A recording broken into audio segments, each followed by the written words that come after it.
Chapter 3 of Wilderness, a Journal of Quiet Adventure in Alaska by Rockwell Kent. Recording is in the public domain. Chapter 3 Chores. Tuesday, October 1st. Today it rained. We attended first to our fascinating chores, plying the cross-cut saw as the drizzle fell. Then we went to work as artists, Rockwell with his watercolors and I with my oils.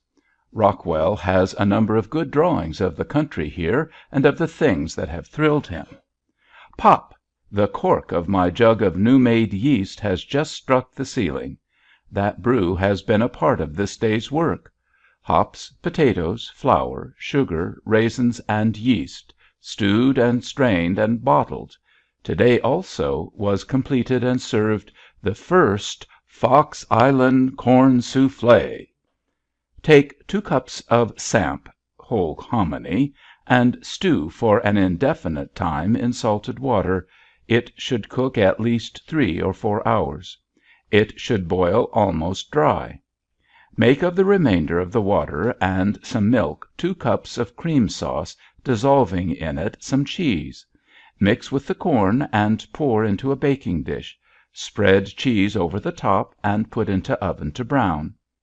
We offer this delicious discovery to the world on the condition only that Fox Island Corn Soufflé shall be printed on the menu wherever it is used. I made today a grandfather's chair for myself. It is as comfortable as it is beautiful. Every day I read in the history of Irish literature. The Deirdre Saga I read today. It must be one of the most beautiful and the most perfect stories in all the world. So little do we feel ourselves related, here in this place, to any one time or to any civilization, that at a thought we and our world become whom and what we please. Rockwell has been a cave dweller hunting the primeval forest with a stone hatchet and a bow of alder strung with a root. To me it is the heroic age in Ireland. Wednesday, October 2nd. Incessant hard rain. The 2 artists at their work a good part of the day, Rockwell making several new drawings in his book of wonderful animals. We bathed and I washed the accumulated clothes of several weeks. And tonight Olson came for a long call. He's a good storyteller and his experiences are without end. And so closes this day, with the rain still pouring monotonously on the roof. Thursday, October 3rd. Today was fair at sunrise, cloudy at 9 o'clock, and showery all the rest. We worked again with the beloved cross-cut saw, setting ourselves an almost unattainable task, and then surpassing it. And I cleared the thicket for a better view of the mountain to the south, and in the afternoon felled another large tree. Stretched canvas for a while and painted and drew, and felt the goddess Inspiration returning to me. Olson, Rockwell, and I, with levers and blocks, turned and emptied the 3 boats that the recent rain had almost filled. Already we fear the frost. The mountains have been capped with snow, all green has gone from their sides, the dark season is near at hand. Rockwell is ever sweet, industrious, and happy. He is beautiful after his bath. Friday, October 4th. A gloriously lovely day. A cloudless sky and the wind in the north. That puts life into men. Up at sunrise, we 2. Before breakfast the axe was going, and afterwards we brought down 2 mighty trees. The trees of this part of Alaska are not to be compared with the giants of the Western States. 2 feet is a large diameter. Then I painted for a while futilely the green and wind-blown sea, the pink mountains, snowy peaks, and golden morning sky. Rockwell and I couldn't restrain our spirits and had to clamber up the steep mountainside. Up, up we went straight above our clearings. And soon, in looking back, the bay, the lake, and our neck of land lay like a map below us. Cliffs and the steep slopes baffled us at times, but we found a way at last to reach the peak of the spur above us. There it was like a pavilion, a rounded knoll carpeted with moss, a ring of slender, clean-trunked trees, and beyond that nothing nearer than the sea 900 feet below. Coming down, we ran across a porcupine toiling up the slope. We played with him a bit and finally let him climb a tree. Olson would have had us bring him home for dinner. They're said to taste good. We cut with the saw a while in the afternoon. Rockwell drew and I made 2 more sketches, one a good one. The evening at sundown was more brilliant even than the day. For such days as this we have come to Alaska. Saturday, October 5th. A hard day full of little bits of work. Sawed up a tree alone to punish Rockwell for not studying. Caulking the east side of the cabin, the last side. Painted, baked, and built myself an arrangement out of doors to sketch in comfort. I sit on the board with my palette, a box end, secured before me, and my picture above it. Rockwell took his punishment so to heart that in the afternoon he read 10 pages in his book. All of to-day has been overcast, but with a clean, refreshing atmosphere. In the account of Anson's voyage around the Horn it is remarked that fair weather in those latitudes rarely lasts. It may be true of the same latitudes north. Monday, October 7th. Yesterday I wrote nothing in the diary. There was nothing to write, but that it rained. Rain like hell, Olson's journal doubtless reads, and ditto for to-day. The storm is even harder now. The wind strikes our cabin first from the west, then north, east, and south. The surface of the cove is seething under the cross squalls. That is called the Woolies. A boat not strongly managed would be whipped round and round. Olson has been much in to see us, lonely old man. I drop my drawing while he is here and take to stretching canvas, all the while yarning with him. Rockwell likes the calls as a diversion. Rockwell's good humor and contentment is without limit. He draws with the deepest interest hours a day, reads for a time, and plays, talking to himself. We have good hearty fights together, in which Rockwell attacks me with all his strength and I hit back with force in self-defense. We have a good time washing dishes, racing, the washer myself to beat the dryer. Rockwell falls down onto the floor in the midst of the race in a fit of laughter. Rockwell's happiness is not complete until I spank him. I grab the struggling creature and throw him down, trying to hold both his hands and feet to have free play in beating him. This I do with some strength, sometimes using a stick of kindling wood. The more it hurts, the better Rockwell likes it, up to a limit that we never reach. So much for the day's play. Of our work, mine is mostly over the drawing table. Both yesterday and today I made good drawings, and my ideas come crowding along fast. Cooking, somehow, is the least troublesome of all the daily chores. We live, as may be imagined, with a simplicity that would send a Hoover delegate flying from the door in dismay. This is our daily fare. Breakfast, invariably the same: oatmeal, cocoa, bread, and peanut butter. Dinner: beans, one of several kinds and several ways, or Fox Island corn soufflé, or spaghetti, or peas, or vegetable stew, barley, carrots, onions, potatoes, and potatoes or rice, and often prunes or apricots or apples, dried. Supper: invariably the same: farina, cornbread with peanut butter or marmalade, tea for father, milk for son, and sometimes dessert, stewed fruit, chocolate, or, when Olson gives it, goat milk junket. Let us here record that to this date we have had not the least little sickness, only glowing health and good spirits. Tuesday, October 8th. Rain! But what difference does it make to us? Every one is in a good humor. The house is warm and dry. We've lots to eat and lots to do. Olson's dory was again half full of water, so we turned her and the skiff over. I stretched canvas and primed it and finished Anson's Voyage Around the World, a thrilling book. Late this afternoon it began to clear, the sun shone, and we were presently at work with the saw, only to be driven in again by the shower. I expect fair weather to morrow, but Wednesday, October 9th. Fair weather is still as far away as ever, unless a sharp but cloudy afternoon and sundown with brilliant light in the western sky spell change. Olson says the foxes will not eat to-night, and that this is invariably a sign of change to good days, that in bad weather they eat and in fair they abstain. It poured in the morning and we worked indoors.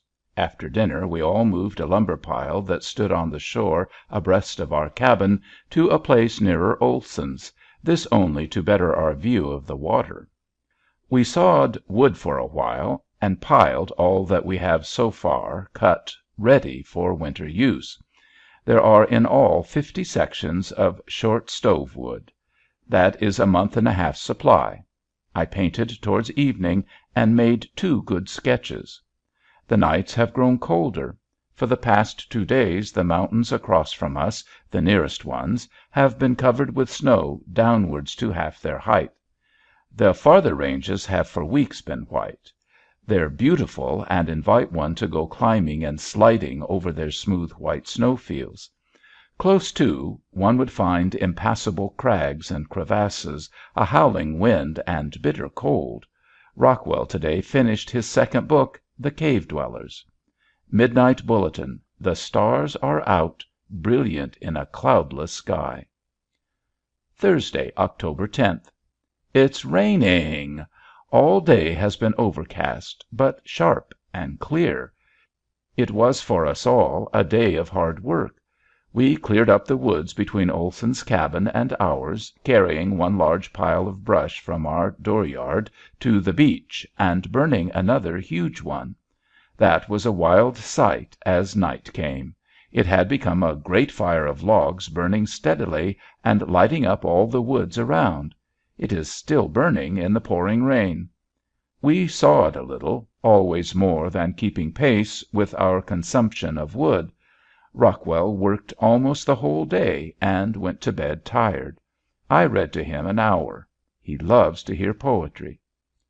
We set an elaborate contrivance to catch a magpie, and were humiliated by the bird who walked round and round the snare, eyeing it wisely, then suddenly rushed in only far enough to secure a piece of decoy bait, and fled. Painted to day, making a good little sketch, but on my first trial of the homemade canvas, finding it to need more priming. Work, work! Friday, October 11th. This day we should have been in Seward. It was calm, although it rained from time to time. Olson offered to tow us across to Caine's Head, but the rain coming up as we were about to start in the morning, we waited till afternoon, started, proceeded half a mile, encountered engine trouble, and finally ignominiously rode home, I pulling Olson and his motor, and Rockwell bringing in our own dory. If it had not been so late we would have kept on. We have a magpie. I saw one hop into Olson's shed, quickly ran and closed the door, and there he was. Now he's in a box trap cage set on a specially constructed shelf on our front gable. He's a garrulous creature and bites angrily, but he's a youngster and we hope to teach him to say all sorts of pretty things. Olson says they take naturally to swearing. So Rockwell has at last a pet. If only it will hold calm. To-night it is fair and starlight, but we can never be sure of the weather's constancy. We hold everything in readiness to start in the morning. Saturday, October 12th. A mild and lovely day on our island, but in the bay a breeze from the north that would have made our rowing to Seward difficult. Still we wait, with our things assembled for the trip. We shall go at the very first good chance. This morning Olson cleared the limbs from the trees about us to 10 or 12 feet from the ground. Only the tall, clean trunks are now between us and our mountains across the bay. I painted most of the afternoon. My canvas is still quite impossible, rough and absorbent. We built a large cage for the magpie, he was so restless in his small one, and now he's quite contented. Rockwell said to day that he would like to live here always; that when he was grown he'd come here with his many children and me, if I was not dead, and stay. It is hard to write, it is hard to work, with the trip to Seward at hand. Olson says it is Sunday. I think he's right. Somehow I've missed a day. Sunday, October 13th. I still keep to my chronology until we find out from Seward where we stand. A wonderfully beautiful day with a raging northwest wind. I must sometime honor the northwest wind in a great picture as the embodiment of clean, strong, exuberant life, the joy of every young thing, bearing energy on its wings and the will to triumph.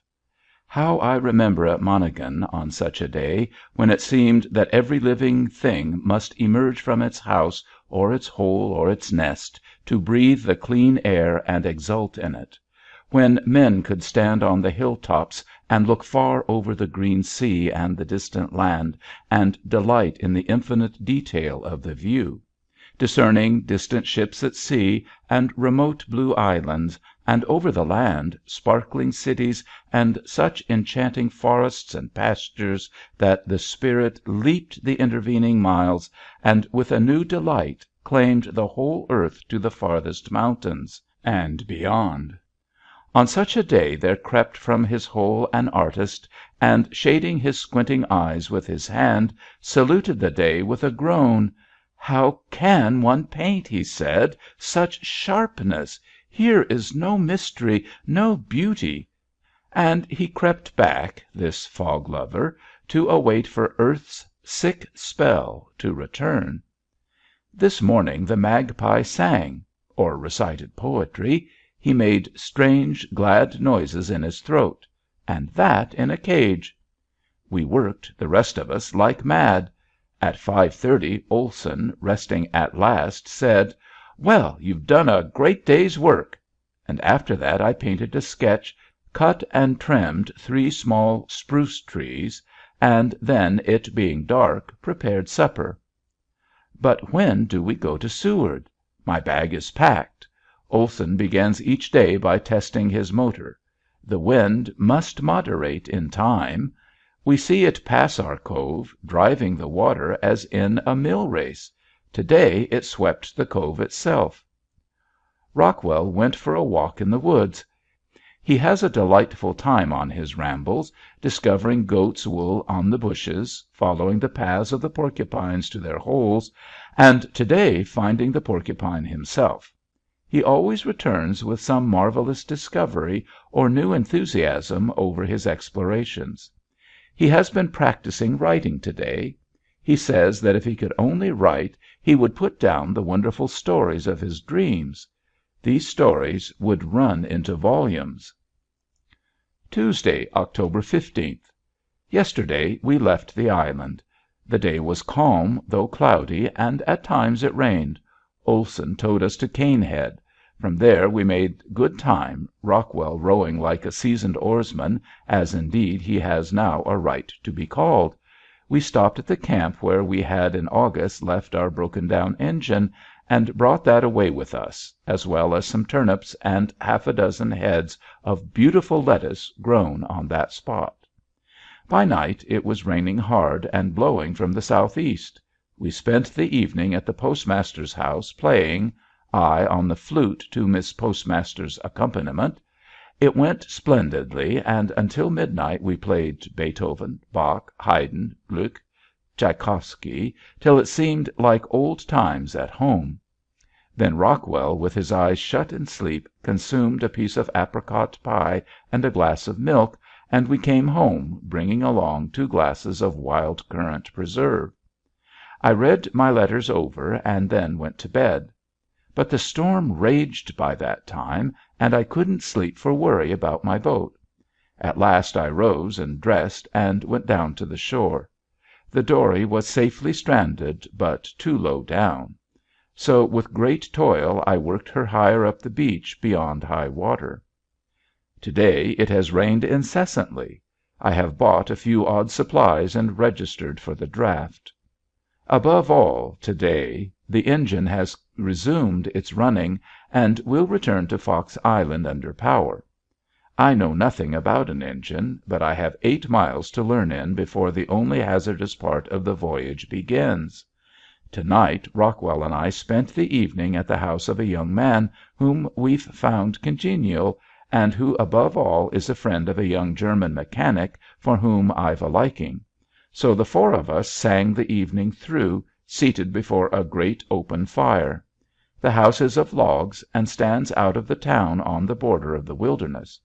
There are spots like this little house and its hospitable hearth that show even the commercial desert of Seward to have its oases. And now we're in our room. Rockwell is asleep in bed. It is past midnight. I am thinking of dear friends at home, and I bid them affectionately good night. Thursday, October 17th. Yesterday in Seward was about as every other day. We spent it between letter writings in our hotel room and visiting from store to store. It poured rain and blew from the southeast. We spent our evening with the German. We have planned with him to signal back and forth from Seward, particularly to send me the news of peace. If I can distinguish with glasses a high-powered electric light that he will show from a house on the highest point in the town, then, by means of the Morse code with which I am furnished and which he knows, I'll receive messages on appointed days. To night Rockwell and I went 1/4 of a mile down our beach to a point that commands a view up the bay to Seward, and lighted a bonfire there. Böhm, the German, was regarding us, we presume, through a telescope. On Sunday night, if it is clear, we are to look for his light. The difficulty will be to distinguish it from others. We left Seward this morning at 9:45, our dory laden with about 1,000 pounds of freight, including ourselves. The little 3 1/2 horsepower motor worked splendidly and carried us to the island in a little over 2 1/4 hours. The day was calm, to begin with a rising north wind as we crossed from Caine's Head. On the island we found a visitor. There had been 2 other men, but they were gone to Seward the night before. All had been on Monday forced by the rough sea to turn back from attempting to go around the Western Cape. The old fellow who is still here told me to night that in the 20 years that he had been in Alaska he had never seen such weather. That's good news. At Seward the mountains are covered with snow to within a few hundred feet of the town's level. I'm tired. This ends to day. Incidentally, my dates proved to be correct when I reached Seward. Oh, I've almost forgotten our loss. The poor magpie lay dead on the floor of his cage. So we found him, killed, I believe, by the storm, for Olson neglected to cover him. Rockwell, who straight on landing had run over there, wept bitterly, but finally found some consolation in giving him a very decent burial and marking the spot with a wooden cross. Friday, October 18th. The night is beautiful beyond thought. All the bay is flooded with moonlight, and in that pale glow the snowy mountains appear whiter than snow itself. The full moon is almost straight above us, and shining through the tree tops into our clearing makes the old stumps quite lovely with its quiet light. And the forest around us is as black as the abyss. Although it is nearly 10 o'clock, Rockwell is still awake. It is his birthday, by our choice. His one present, a cheap child's edition of Wood's Natural History, illustrated, has filled his head with dreams of his beloved wild animals. I began to night to teach him to sing. We tried Brahms' Wiegenlied with little success, and then Schlaf, Kindlein, Schlaf, which went better. These songs and many other German songs, all with English words, are in the song book I bought him. I hope I shall have the patience and the time to succeed with Rockwell in this. 3 men are now with Olson in his cabin, for the 2 who were gone to Seward returned to day. They are younger men, one of them Emsweiler, a well known guide of this country. I spent an interesting hour with them this evening. Olson told me to day that his age is 71. The smell of fresh bread is in our cabin, for I baked to day. Baking, wood cutting, darning of socks, putting the cabin in order, and the building of a shelf, these, with the other usual chores, were the whole day's work. A profitless day lies on my conscience. I shall draw a little and then go to bed. Saturday, October 19th. To day was raw and cloudy, mild and sunny.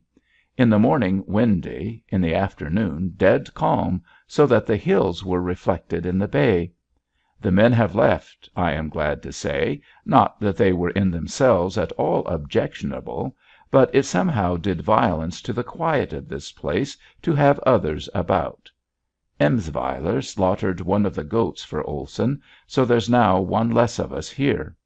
I felled a large tree to day and later sharpened the cross-cut saw preparatory to cutting it up. To night the sun set in the utmost splendor and left in its wake blazing, fire-red clouds in a sky of luminous green. Not many more days shall we see the sun. It sets now close to the southern headland of our cove. Rockwell works every day on his wild animal book. To obtain absolutely new and original names for his strange creatures he has devised an interesting method. With eyes closed he prints a name, or rather a group of miscellaneous letters. Naturally, the result he perceives on opening his eyes is astonishing. Sunday, October 20th. It has been a beautiful, clear, cold, violent northwest day. I've painted on and off all day with wood cutting between. One can't stop going in such weather, and out of doors you can't stand still, for it is too icy cold and windy. Rockwell and I have just now, 8 o'clock, returned from down the beach, where we went to look for lights from Seward, but we could distinguish nothing meant for us. The moon has risen and illuminates the mountain tops, but we and all our cove are still in the deep shadow of the night. It is most dramatic. The spruces about us deepen the shadow to black, while above them the stone faces of the mountain glisten and the sky has the brightness of a kind of day. Olson brought us goat chops for dinner. We could not have told them from lamb. This afternoon a small power boat appeared in the bay, attempting to make its way toward Seward. After some progress the wind forced her steadily and swiftly back. When we last saw her she seemed to be trying to make the shelter of our island or one of the outer islands, the while driving steadily seaward. It's a wild night to be out in the bay, though doubtless calm at sea. It is such an adventure that we must be on our guard against. As we look across the bay toward Bear Glacier, which is hidden by a point of land, we can see the effect of the north wind sweeping down the glacier, a mist driving seaward. It is nothing less than the fine spray of that wind-swept water. Monday, October 21st. It is so late that I shall write only a little. To day was again wonderful, a true golden and blue northwest day. I have painted and sawed wood and built myself a splendid 6-legged sawhorse. Olson thinks I have already cut my winter supply of wood, but it seems to me far from it. Rockwell has been most of the day at his own animal book, making some strange and beautiful birds. This morning the ground was frozen with a hard crust. It did not thaw throughout the day, and again to night it is very cold. Winter is at last upon us, the long, long winter. And the sun retreats day by day farther toward the mountain.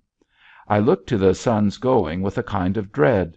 We have seen nothing of the boat that last night was driven to shelter. We believe the men to be in the other cove of our island. End of chapter 3.